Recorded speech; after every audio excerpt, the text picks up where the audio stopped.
हरे कृष्णा कृष्ण कृष्ण हरे हरे, हरे राम राम राम हरे हरे। श्री बृहद भागवतामृतम हम लोग सुन रहे थे। भक्ति के तारतम्य के विषय में 5 प्रकार के भक्त बताए थे। शुद्ध भक्त, ज्ञानी भक्त, शुद्ध भक्त। उसके बाद में प्रेमी भक्त, प्रेम पर भक्त और प्रेमातुर भक्त। ये 5 प्रकार के भक्त बताए थे।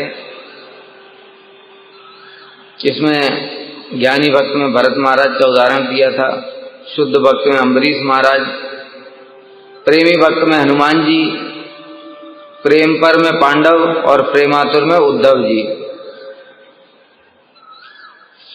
पर्यवस्यति सारूप्य सामीप्य आदौ चतुल्यता न श्रूयते परम प्राप्यम वैकुंठादिकम प्रियत। एक और भी बात बताई थी कि जैसा जैसा कोई भजन करता है उस भजन के तारतम्य के अनुसार, परिकरों के तारतम्य के अनुसार उनको सेवा सुख प्राप्त होता है। भगवान के धाम में भी तारतम्य होता है, सब एक जैसे नहीं होते। उसके बहुत सारे हम लोगों ने उदाहरण दिए थे। एक स्कूल होता है, उसमें सब एक जैसे होते हैं क्या? एक कोई प्रिंसिपल है, उसमें कोई टीचर है, कोई हेडमास्टर है, कोई स्टूडेंट है, सब एक जैसा होता है? नहीं होता। एक कंपनी है, उसमें एक चपरासी है, एक कंपनी का मालिक है, एक मैनेजर है, ये सब भी एक जैसे नहीं है। सबके साथ में अलग अलग व्यवहार किया जाता है, यथा योग्य सम्मान। उसी प्रकार से भगवान के धाम में भी सभी भक्त एक जैसे नहीं होते हैं।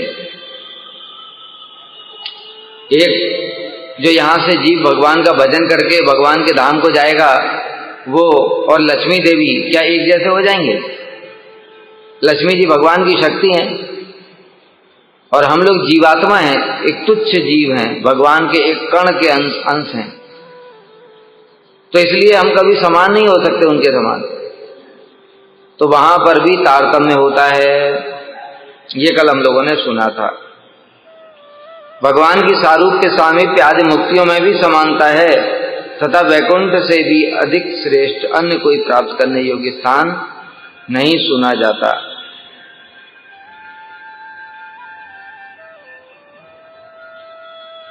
वैकुंठ में उन समस्त भक्तों के भजनानंद में समानता रहने पर भी किसी किसी भक्त को विचित्र सारूप्य आदि मुक्ति प्राप्त होती। अब कह रहे जो वैकुंठ में भी जो लोग जाते हैं तो ये मत समझो वहां पर भी सब एक जैसे हैं। वैकुंठ में भी सब एक जैसे नहीं होते। 4 प्रकार की वैकुंठ की भी मुक्ति होती है, सालोक्य, सारूप्य, साष्टी, सामीप्य। इसलिए वैकुंठ की मुक्ति को 2 भागों में विभाजित किया गया, एक सुख ऐश्वर्य उत्तरा और दूसरा प्रेम सेवा उत्तरा। सुख ऐश्वर्य उत्तरा क्या होता है? जिसमें वैकुंठ के सुख भोग इत्यादि की कामना रहती है, उसको सुख ऐश्वर्य उत्तरा कहते हैं। और प्रेम सेवा उत्तरा क्या होता है? जिसमें भगवान की प्रेममयी सेवा करने की इच्छा रहती है। इसलिए 4 प्रकार की वैकुंठ की मुक्तियां भी समान नहीं हैं। उसमें एक सामीप्य मुक्ति है, सामीप्य मुक्ति होती है प्रेम सेवा उत्तरा। उसमें भगवान के निकट में वास करने का मौका मिलता है। जैसे जय विजय हैं, भगवान के द्वारपाल हैं, गरुड़ जी हैं, भगवान के साथ में रहते हैं, भगवान उनकी पीठ पर बैठ करके जाते हैं। विश्वक्सेन इत्यादि हैं, भगवान के पास में रह करके भगवान की सेवा करते हैं। लक्ष्मी जी भगवान के चरणों की सेवा करती हैं। तो ये मुक्ति जो है वैकुंठ की, वो है श्रेष्ठ अन्य 3 मुक्तियों से। और दूसरे कुछ लोग भगवान के पास में नहीं रहते, वो दूर रहकर ही सेवा करते। जैसा भी बताए जय विजय, वो बाहर द्वारपाल हैं तो भगवान के समीप में नहीं रहते हैं, वो द्वार पे गेट पे खड़े रहते हैं। गेट पे खड़े होकर के सिक्योरिटी, वैकुंठ की सिक्योरिटी करते। यद्यपि वैकुंठ में सिक्योरिटी की जरूरत ही नहीं, ये सब लीला मात्र है। वैकुंठ में क्या सिक्योरिटी की जरूरत है? वहां तो कोई जा ही नहीं सकता है। तो ब्रह्मा जी भी वहां नहीं जा सकते, उनको पता ही नहीं है ये सब बातें। उनको बस ये पता है भगवान का धाम है, वैकुंठ कैसे जाना है, कहाँ से जाना है, वो कुछ भी नहीं जानते। ब्रह्मा जी जब भगवान के पास में जाते हैं, जैसे कंस के अत्याचारों से पृथ्वी देवी बड़ी दुखी हो गई, गो का रूप धारण करके ब्रह्मा जी के पास गई। ब्रह्मा जी सभी देवताओं को लेकर के भगवान के पास गए। कहाँ गए? वैकुंठ नहीं गए। वैकुंठ नहीं जा सकते भगवान के पास। कहाँ गए? इस ब्रह्मांड के अंतर्गत ही क्षीर सागर है। भगवान ने ब्रह्मा जी की सुविधा के लिए इसी जगत में ही अब एक अपना लोक बना रखा है। कई लोक भगवान के लोक में भी सहस्त्र शीर्षा ऊपर के लोक में जो सत्य लोक है उसके ऊपर के भाग में भगवान सहस्त्र शीर्षा पुरुष के रूप में रहते हैं। और इसी जगत में फिर क्षीर सागर है, वो क्षीर सागर के तट पर ब्रह्मा जी गए और वहां पर स्तुतियां की। वहां भी भगवान का दर्शन नहीं हुआ, किंतु केवल भगवान की आवाज सुनाई दी। बस जाओ देवताओं, मुझे पता है तुम लोग कैसे कष्ट पा रहे हो, चिंता मत करो, शीघ्र ही मैं अवतार लूंगा। बस हो गया। तो कहने का मतलब क्या हुआ? जब यहां इसी ब्रह्मांड में भी ब्रह्मा जी को भगवान का दर्शन नहीं हो रहा, तो वैकुंठ में क्या जाएंगे वो? इसलिए वहां पर जाना आसान बात नहीं है। तो जब ब्रह्मा जी भी नहीं जा सकते तो फिर और कोई कैसे जाएगा? तो इसलिए फिर वहां सिक्योरिटी गार्ड की जरूरत क्या है? तो केवल लीला मात्र के लिए।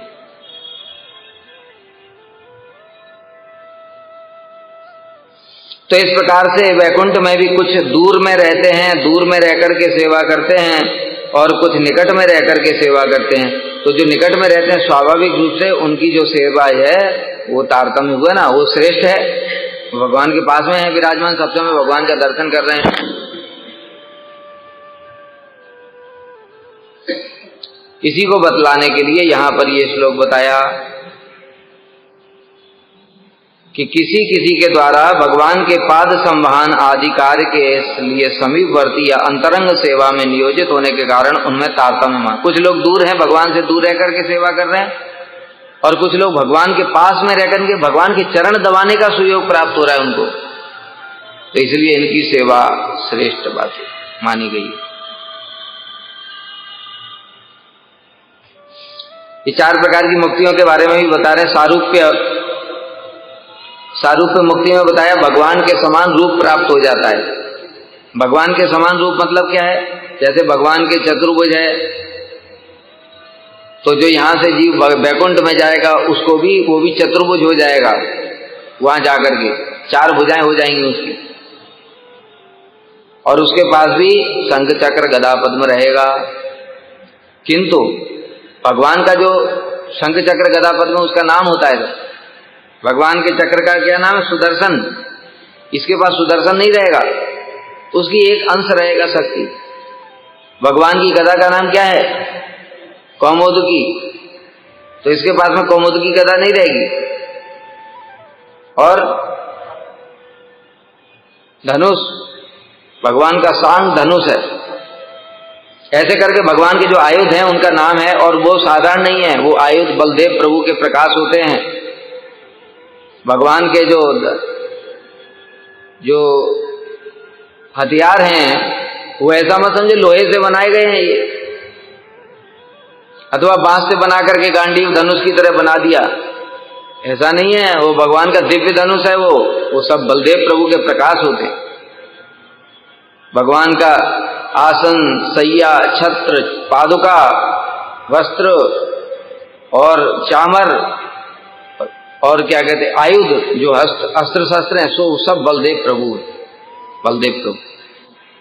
तो सारूप्य हो गया। फिर सामीप्य। सामीप्य में बताया था कि भगवान के निकट में समीप स्थान प्राप्त हो जाता है और भगवान की सेवा करने का सुयोग प्राप्त। जैसे कभी चामर डुला दिया, कभी भगवान का चरण दबा दिया, इस प्रकार।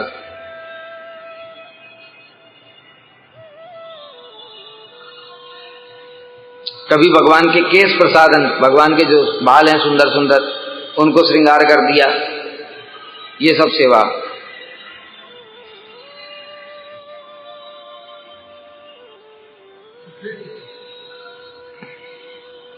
सेनापति का अधिकार, यह सायुज्य मुक्ति भगवत विद्वेषी असुरों की, यहाँ पर सायुज्य मुक्ति की बात नहीं कही गई। सालोक्य, सारूप्य, सामीप्य, साष्टी। सायुज्य मुक्ति क्या है? ये तो भगवत विद्वेषी असुरों को प्राप्त होती है। जो भगवान से विद्वेष करते हैं उनको भगवान सायुज्य मुक्ति दे देते हैं। एक श्लोक है, सिद्ध लोकस्तु तमसा पारे यत्र बसंति ही सिद्धा ब्रह्म सुखे निमग्ना दैत्याश्च हरिणा हता। तमसा पारे, ये जो ब्रह्मांड है उस ब्रह्मांड के पार में विरजा नदी है, उसके पार में सिद्ध लोक है, उसको कहते हैं सिद्ध लोक अथवा ब्रह्म लोक अथवा मुक्ति लोक, ये सब नाम है उसके। यत्र बसंती ही, वहां पर वास करते हैं कौन कौन? सिद्धा ब्रह्म सुखे निमग्ना, ब्रह्म सुख में जो निमग्न सिद्ध लोग होते हैं वो सब वहां पर रहते हैं। और दैत्याश्च हरिणा हता, भगवान के द्वारा मारे गए दैत्य भी वहीं रहते हैं।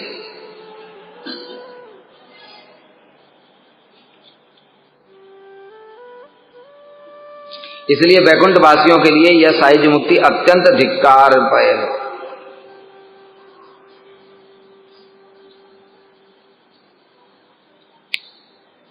इसलिए भक्तों को जितने भी स्थान प्राप्त होते हैं उसमें वैकुंठ ही सर्वश्रेष्ठ है। वैकुंठ कहने से चित्त जगत की बात हो रही है। ऊपर में अयोध्या है, द्वारका है, मथुरा है, गोलोक है, सब कुछ है। तत्प्रदेश विशेषु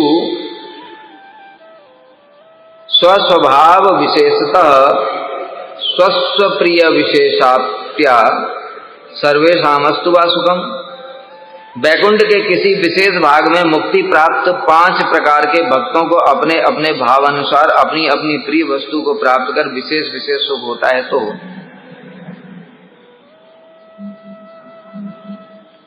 क्या बता रहे हैं यहां पर?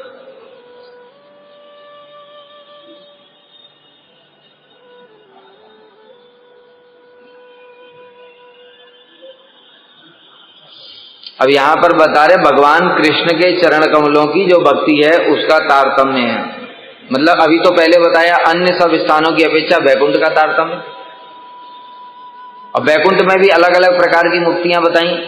लेकिन अब कह रहे हैं जो गोपीनाथ जी हैं उनके चरणों की क्या महिमा है, इसलिए कह रहे हैं वैकुंठ के किसी भाग में मुक्ति प्राप्त 5 प्रकार के भक्ति, ये जो बताए सालोक्य, साष्टी, सामीप्य, सारूप्य इत्यादि, अपने अपने भावानुसार अपनी अपनी प्रिय वस्तु को प्राप्त विशेष विशेष सुख हुआ करता है। तो हो, उनको बहुत बहुत सुख और आनंद होता है, तो होने दो।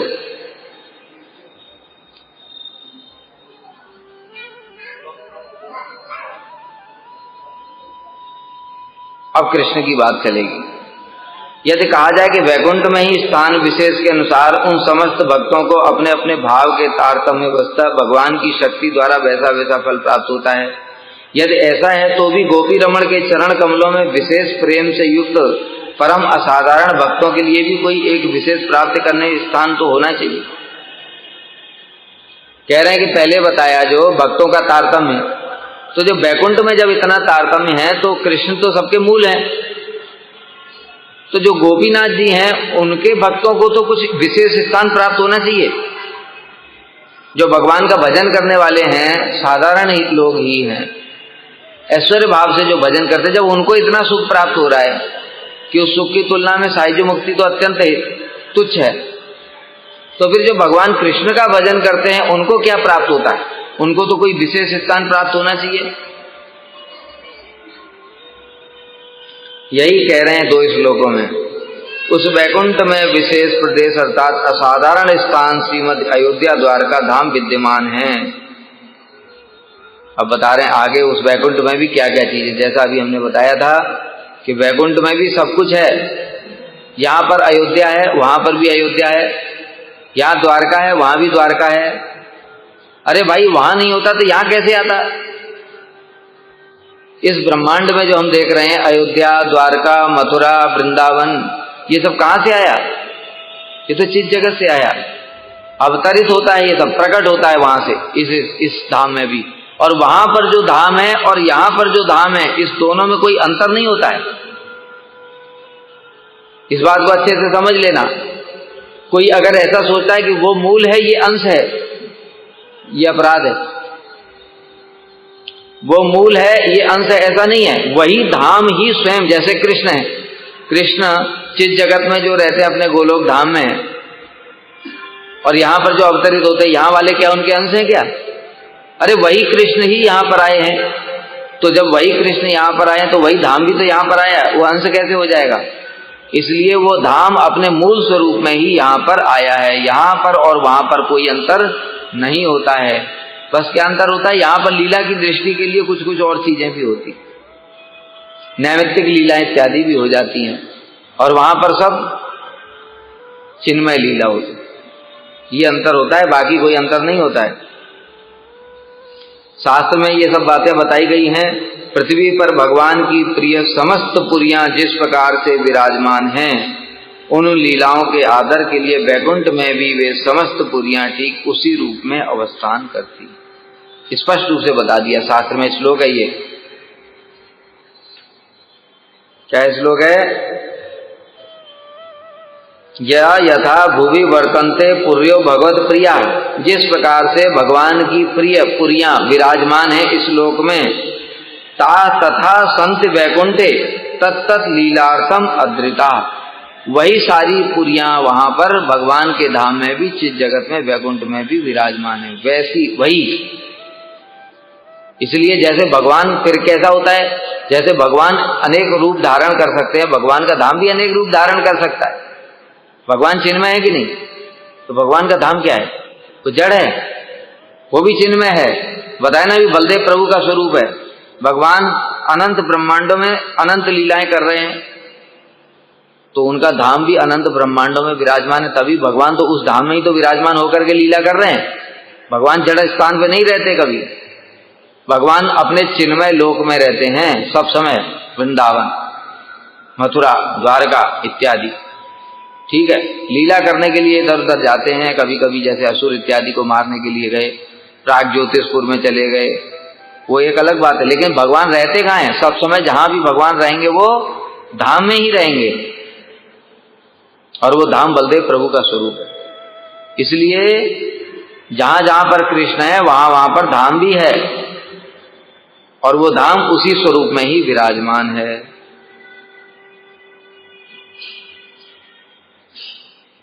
इस वचन के अनुसार वैकुंठ में भी 5 प्रकार के भक्तों के द्वारा प्राप्त करने योग्य अयोध्या और द्वारका आदि असाधारण स्थान विद्यमान है।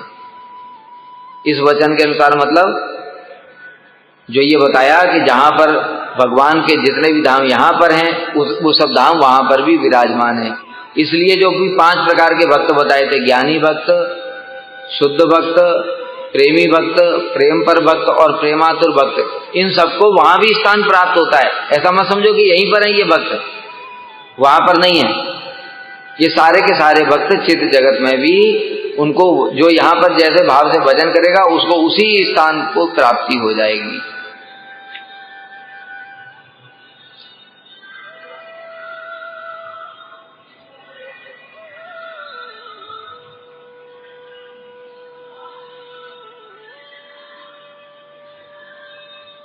पराम काष्ठाम गतम तत्तद रस जातीय का उचितम अथापि रास कृता दृग भक्ता नामस्तु का गति। वहां प्रत्येक भक्त का भाव या रसी अपनी पराकाष्ठा को प्राप्त होता है।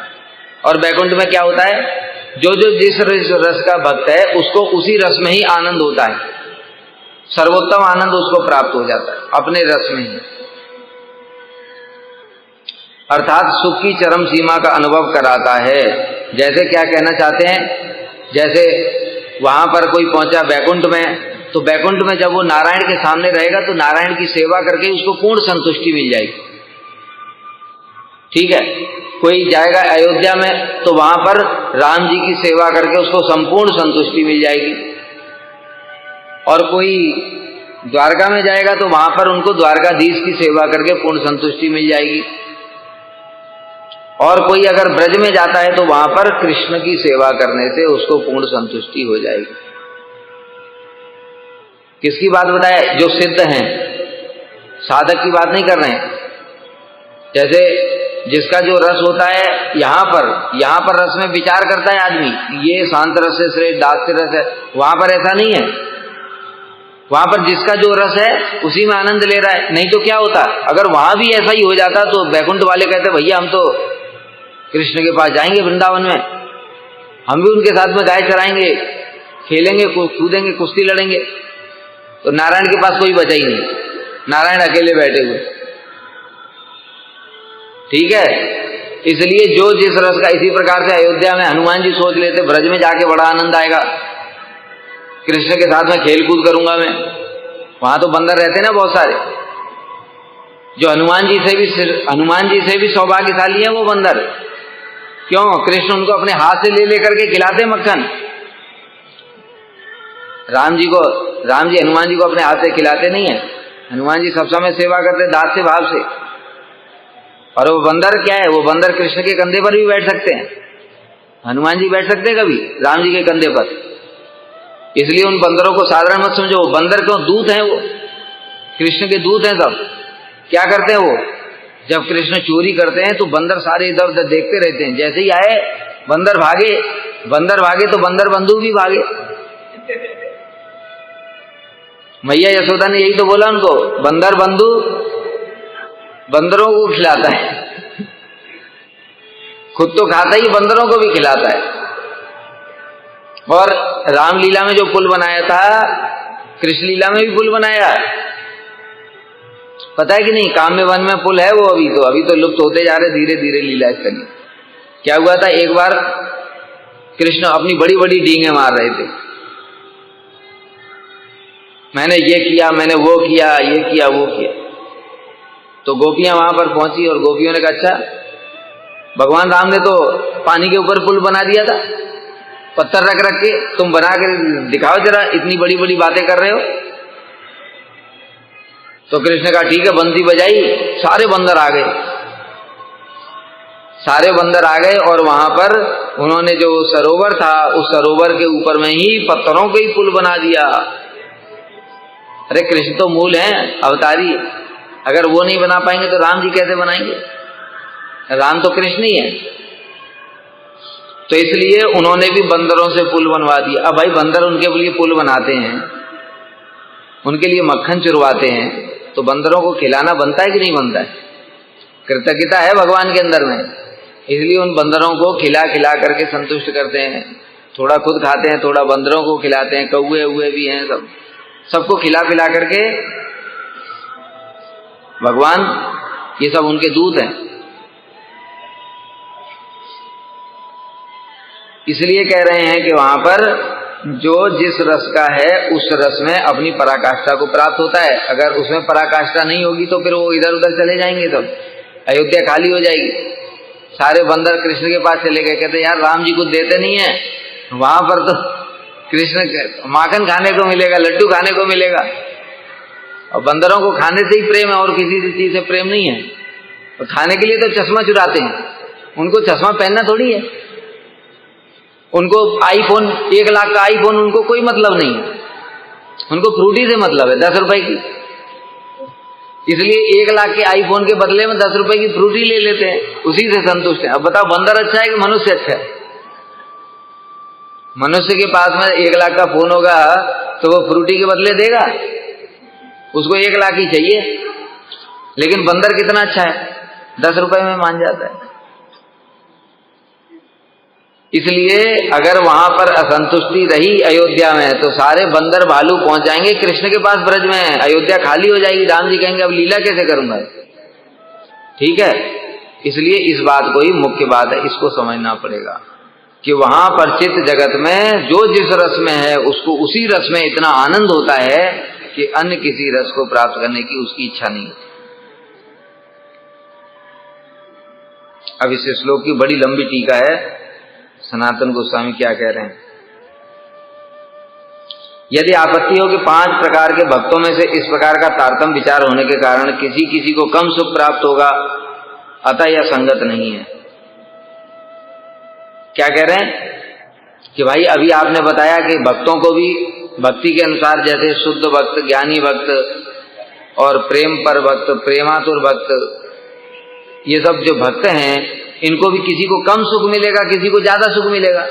कहते कम सुख ज्यादा सुख वाली बात नहीं है यहाँ। जिसको जो सुख मिलता है उसमें वो संपूर्ण रूप से संतुष्ट रहता है। लेकिन तारतम्य कौन विचार करेगा? जो हम लोग जैसे, जिसको अभी कोई रस मिला नहीं है, वो तारतम्य का विचार करेगा।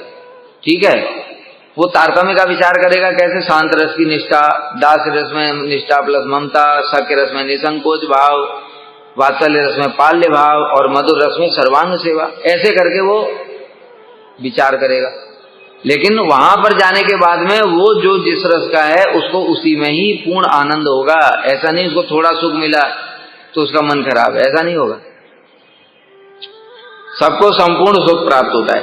जिस जगत है वो पूर्ण है, वो अपूर्ण जगत नहीं है, इसलिए वहां पर जो सुख प्राप्त होगा वो भी पूर्ण है।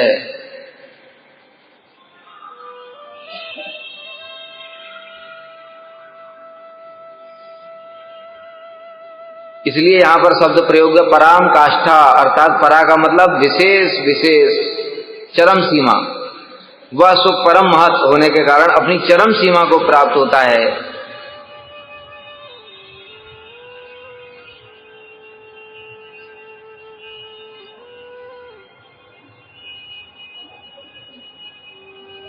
क्या बता रहे हैं? तो फिर एक तरफ तो कह रहे हैं कि उनमें तारतम्य है, दूसरा तरफ कह रहे हैं कि उसमें संपूर्ण सबको सुख प्राप्त होता है, पूर्ण सुख है वहां पर। तो फिर दोनों बातों का सामंजस्य कैसे करेंगे? तारतम्य तो यानी किसी को कम मिल रहा है, किसी को ज्यादा मिल रहा है। ठीक है, और सबको चरम सीमा तक सुख प्राप्त हो रहा है। इसका मतलब क्या है? इसका मतलब तो किसी को कम ज्यादा नहीं हो रहा है, सबको पूर्ण आनंद हो रहा है। दोनों बातें तो विरोधी लग रही है ना। इसको कैसे समझ सकते हैं हम? इसको ऐसे समझ सकते हैं कि देखो, जैसे कोई एक कंपनी है, ठीक है, एक कंपनी में एक चपरासी है, उसको भी 20,000 सैलरी मिल रही। अब वो जानता है मैं चपरासी हूं, तो चपरासी हूं तो मुझे जो सैलरी मिली उसमें वो पूर्ण संतुष्ट है, क्योंकि दूसरे जगह चपरासियों को तो 2-4 हजार सैलरी मिलती है, तो 20,000 सैलरी मिल रही, बहुत बड़ी बात है। उसको गाड़ी भी मिला, घर मिला, सब कुछ मिला है, तो यानी उसमें उसका पूर्ण वहां पर सुख है उसको। लेकिन उससे ज्यादा सुख किसका है? मैनेजर का। मैनेजर को 1 लाख रुपए सैलरी मिलती है, वो भी सुखी है। मतलब अपने अपने स्थान पर जिसका जो ऐसा है भाव, वो उस प्रकार से सुखी है। समझ में आ रही बात? असंतुष्ट तो कोई भी नहीं है, और मालिक है वो, उसको करोड़ों में सैलरी मिल रही है। अब मैनेजर बोलेगा कि मुझे करोड़ क्यों नहीं मिल रहा है, उसको 1 लाख मिल रहा है, वो संतुष्ट है। वो भी घर मिला है, गाड़ी मिली है, सब कुछ मिला है। चपरासी है, उसको अपने अधिकार के अनुसार बाइक मिली है, छोटा घर मिला है, सैलरी भी 20,000 है, तो वो भी संतुष्ट है। लेकिन सभी संतुष्ट हैं पूर्ण रूप में, लेकिन तारतम्य है कि नहीं? उसी प्रकार से यहां पर भी समझो कि देखो, जो चित्त जगत है वहां पर सभी को पूर्ण आनंद मिलेगा। शांत रस वाले को ऐसा नहीं कि शांत रस है तो मतलब थोड़ा सा आनंद है, ऐसा नहीं, संपूर्ण आनंद होगा उसको भी। वैकुंठ के जो 4 मुक्ति हैं, सालोक्य, सारूप्य, साष्टी इत्यादि, उनको भी संपूर्ण आनंद है। उसके ऊपर अयोध्या में दास्य भाव है, दास्य भाव वालों को भी, हनुमान जी उनको भी संपूर्ण आनंद है, उनकी और कोई इच्छा नहीं होती। इतना आनंद होता है राम जी की सेवा करके उनको। वैकुंठ में जो गरुड़ हैं उनको नारायण की सेवा करके इतना आनंद होता है कि उनको और कोई चीज की जरूरत ही नहीं। उसी प्रकार से और ऊपर जाते हैं, जो ब्रज है, ब्रज में जो सखा लोग हैं उनको कृष्ण की सेवा करके सखी भाव से इतना आनंद होता है, उनको और किसी चीज की जरूरत ही नहीं। अगर वो लोग, अगर उनको संतुष्टि नहीं होती उसमें पूर्ण रूप से, तो सखा लोग क्या कहते हैं? कृष्ण हमको भी मंजरी बना दो। देखा, सखा कोई बचा ही नहीं, सब मंजरी बन गए। यशोदा मैया भी मंजरी बन गई। तो इसलिए वहां पर ऐसा नहीं होता है, ये सब इस जगत में ही होता है। विचार किया जाता है इस जगत में, उनकी सेवा के तारतम्य को देख करके, और उस प्रकार से हम साध्य को, लक्ष्य को फिक्स करते हैं। लेकिन उस जगत में पहुंचने के बाद जो जिस रस का है उसको उसी रस में पूर्ण आनंद होता है, इसलिए वहां पर संपूर्ण आनंद है। लेकिन तारतम्य किस दृष्टिकोण से है? सेवा का जो जिस रस का जो तारतम्य, जैसे बताया कि जो गोपियां हैं उस प्रकार की उनको सेवा प्राप्त होती है, ऐसी हनुमान जी को प्राप्त नहीं हो सकती। उस प्रकार से तारतम्य। लेकिन सुख अपनी चरम सीमा में सभी को प्राप्त होता है। मतलब शांत दास सख्य वात्सल्य और मधुर। समझ में आ रहा है कुछ?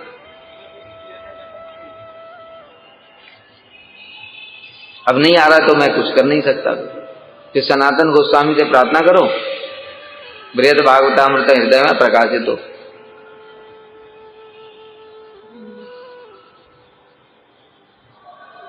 अर्थात उन सबको अपने अपने रस के अनुसार चित्त में अपने अपने सुख की चरम सीमा अनुभव होती है। स्पष्ट रूप से बोल दिया, अपने अपने रस के अनुसार। मतलब हनुमान जी का दास्य रस है, दास्य रस में जो सुख की चरम सीमा है वो हनुमान जी को प्राप्त। सख्य रस में जो श्रीदाम सुदाम सुबल मधुमंगल इत्यादि उनको अपनी चरम सीमा तक सुख प्राप्त। उसी प्रकार से यशोदा मैया नंद बाबा उनको अपने वात्सल्य रस में चरम सीमा तक सुख प्राप्त है, इसलिए उनके मन में दूसरे किसी रस की बात ही नहीं आती। और गोपियां वो अपने सुख में चरम सीमा तक प्राप्त है। इस प्रकार से किंतु रास लीला करने वाले श्री गोपी रमण के चरण कमलों के प्रति ऐसे भक्तों की अर्थात पूर्णतः असाधारण परम अनिर्वचनीय स्वाभाविक प्रेम से युक्त भक्तों की क्या गति, उन्हें कौन सा स्थान प्राप्त होता है। अब कह रहे चलो ये तो समझ में आ गया, ठीक है कि जो जो भक्त जिस जिस रस का है उसको उसमें संतुष्टि होती है, लेकिन जो गोपी रमण का भजन करते हैं उनको कौन सा सुख प्राप्त होता है। अब यहां पर मधुर रस की बात करें।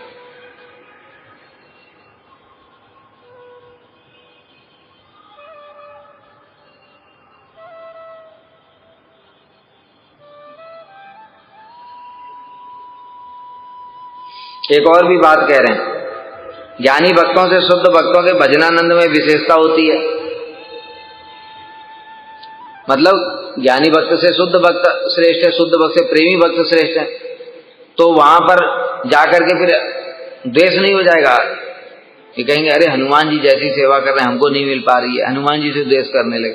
कहते हैं ऐसा ये सब इनका वहां पर चित्त जगत में स्थान नहीं है, क्योंकि वो क्या है, वैकुंठ विगत कुंठा इति वैकुंठ, जहां पर कोई कुंठा नहीं है, द्वेष ईर्ष्या मात्सर्य ये सब तो ये जो जड़ जगत है इसके धर्म है।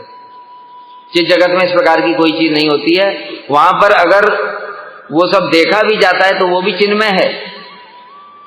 ठीक है, जैसे राधा जी और चंद्रावली दो पक्ष हैं, वहां पर दो पार्टी, तो वो पार्टी यहां की तरह पार्टी नहीं है।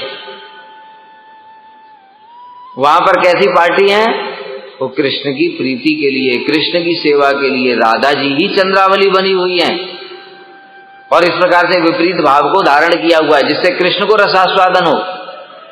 इसलिए वहां पर द्वेष और मात्सर्य का कोई भी स्थान नहीं है, ये इसी जगत में दिखाई देता है।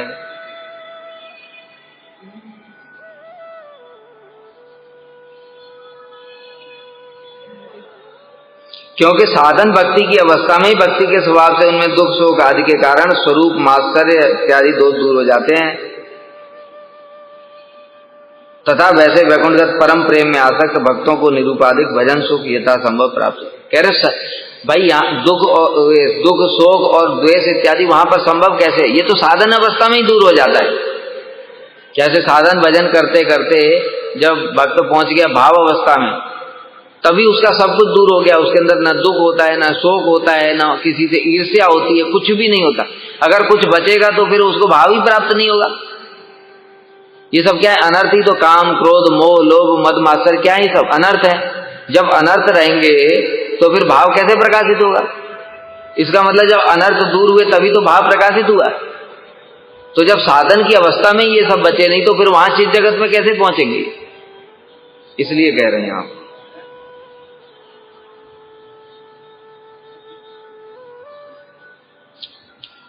तथा वैसे वैकुंठगत परम प्रेम में आसक्त भक्तों को निरूपाधिक भजन सुख यथा संभव प्राप्त होता है, तथापि वैकुंठवास के सुख की आकांक्षा से रहित शुद्ध भक्तों की तुलना में सर्व प्रेमी भक्त अर्थात परम दासों में भी श्रेष्ठ भक्त और उनकी तुलना में प्रेमासुर भक्त, मतलब अब एक एक करके तारतम्य बता रहे हैं कि ज्ञानी भक्त से शुद्ध भक्त, शुद्ध से प्रेमी भक्त, प्रेमी से प्रेम पर और प्रेम पर से प्रेमातुर भक्त, उन लोगों से भी अधिक कोई दूसरा प्राप्त करने योग्य स्थान होता होगा, ऐसा कह रहे हैं। क्योंकि ये तारतम्य तो उनका स्थान भी कुछ श्रेष्ठ होता होगा।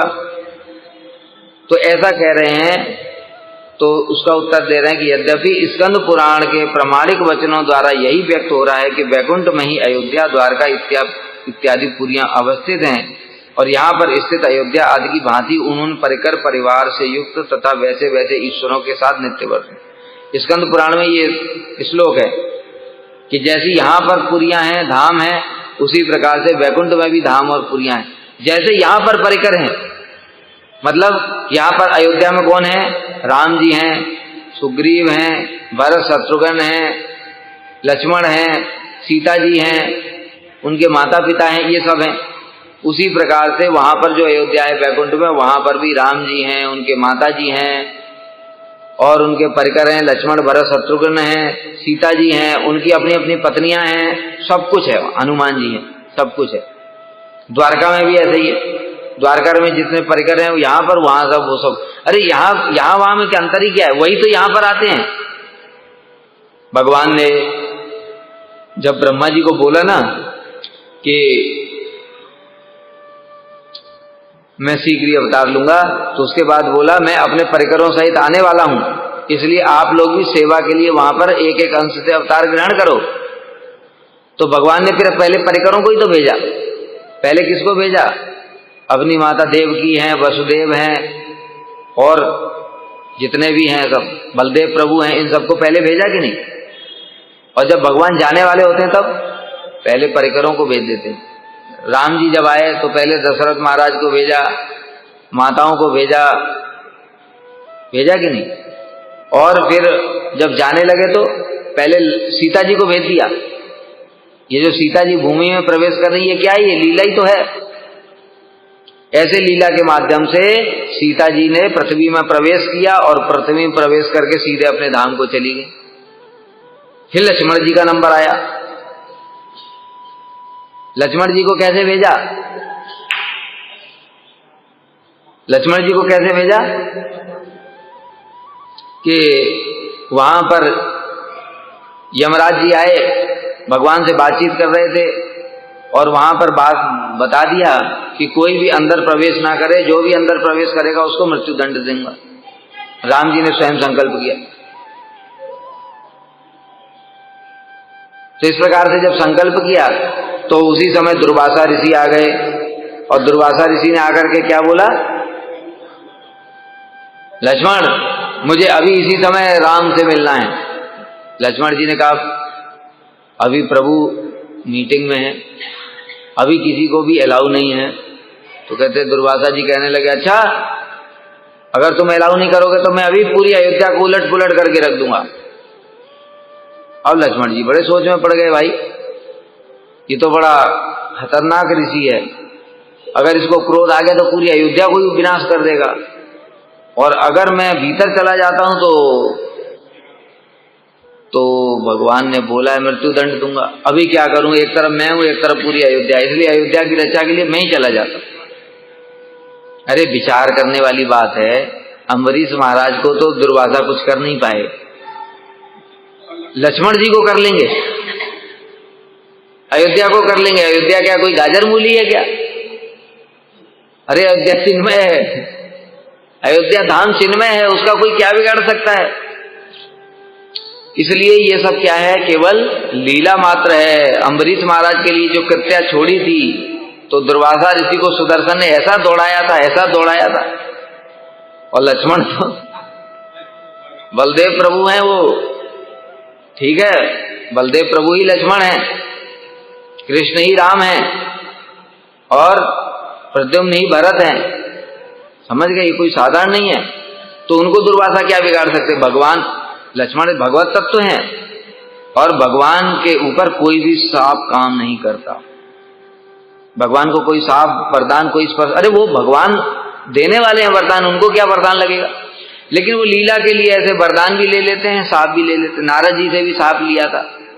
अभी रामनवमी आएगी तो हम लोग सुनेंगे इस बात, ठीक है?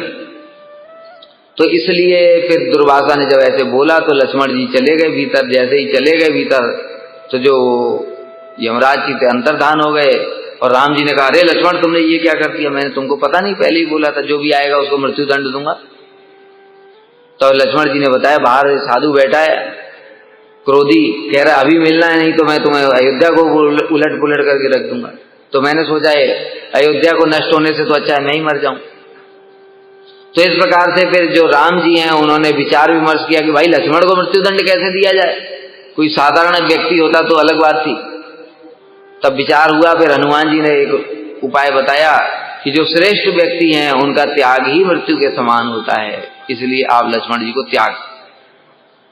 राम जी ने त्याग दिया, लक्ष्मण जी सरयू नदी में गए, प्रवेश करके वहीं से सीधे धाम को चले गए। ऐसे करके एक एक करके धाम को भेजते जा रहे। फिर अयोध्या के सभी वासियों को लेकर के राम जी ने स्वयं सरयू नदी में प्रवेश किया, वहां से सब धाम को चले गए। इसी प्रकार से ब्रज में भी जब कृष्ण आए थे, वो कृष्ण के बाद में सारे के सारे ब्रजवासी भी चले गए, सब अंतर्धान हो गए, ब्रज पूरा सूना हो गया, जंगल हो गया। तो कहने का मतलब क्या हुआ कि जैसा जैसा यहाँ पर होता है, जो जो कुछ यहाँ पर, वो सब भी वहां पर भी विराजमान है। बस अंतर क्या है, जब यहाँ पर होता है तो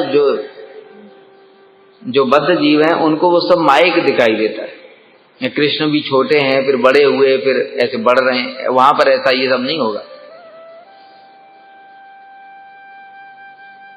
अर्थात वैकुंठगत अयोध्या में भी हनुमान जैसे भक्तगण श्री सीता और लक्ष्मण आदि के साथ सदा रघुनाथ जी की सेवा में निमग्न रहते हैं और सेवा दर्शन आदि का द्वारा पूर्वत निजाभिष्ट दास्य सुख का अनेक प्रकार से अनुभव करते हैं। जो हमने बताया कि वहां पर भी वो रहते हैं और वहां पर भी वो उनकी नित्य सेवा में निमग्न रहते हैं। उसी प्रकार द्वारका में भी बलराम, रुक्मिणी देवी, सत्यभामा, 16,108 रानियां जो हैं वो सब, अर्जुन सखा, यादवेंद्र, श्री कृष्ण, वो सब वहां पर रहते हैं। और युधिष्ठिर इत्यादि पांडव लोग, ये सब भी उनकी परम मैत्री के साथ में उनकी सेवा करते हैं।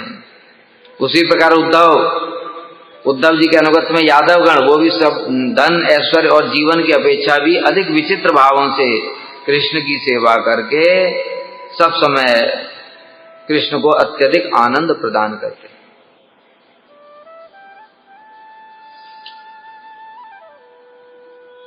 यहां पूर्व शब्द का मतलब है जिस प्रकार का सेवा सुख उनको यहां मिलता है उसी प्रकार का वहां भी मिलता है। मतलब जैसा हनुमान जी यहां पर राम जी की सेवा करके सुखी होते हैं, उसी प्रकार से वहां चित्त जगत में भी, अयोध्या में भी सेवा करके सुखी होते हैं। उसमें कोई अंतर नहीं है, यहां कम सुख है वहां ज्यादा सुख है, ऐसा नहीं होगा। परिकर है वो, वही राम यहां है, वही हनुमान यहां है, वही राम वहां है, वही हनुमान जी वहां है, तो अंतर क्या होगा? इसलिए सेवा सुख में भी कोई अंतर नहीं होता। अर्थात इस भौम द्वारकापुरी में उस समय अर्थात प्रकट अवस्था में जिस प्रकार से अपने परम प्रियतम प्रभुवर के चरण कमलों की सेवा रूप अनुकंपा का सौभाग्य प्राप्त हुआ था, अब वैकुंठ में भी वही सेवा प्राप्त करते हैं।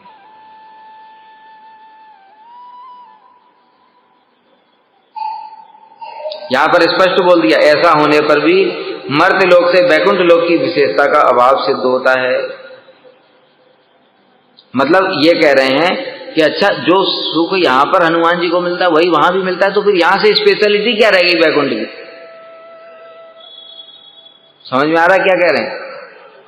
जो यहां सुख मिल रहा है परिकरों को, वही वहां भी मिल, अरे परिकरों को वही सुख मिल रहा है, लेकिन हम लोग तो बद्ध जीव है ना, हमको यहां कोई सुख ही नहीं मिल रहा है, इसलिए हमारे लिए वो वैशिष्ट है। बात समझ में आ रही है क्या कह रहे हैं? हमारे लिए, हम तो जड़ बद्ध जीव हैं, तो बद्ध जीव के लिए तो यहाँ कोई सुख नहीं है, तो हमारे लिए वो सुख है कोटि गुना। जड़ जगत में तो कुछ भी सुख नहीं है हमारे लिए, लेकिन चित्त जगत में हमारे लिए जब भगवान की साक्षात सेवा मिलेगी तो सुख होगा, अनंत गुना सुख। किंतु जो परिकर हैं उनके लिए यहाँ पर कोई अंतर नहीं है। परिकर जहां भी वही जो सेवा करते हैं, जो सुख उनको मिलता है, वहां भी वही सेवा करके उनको सुख मिलता है।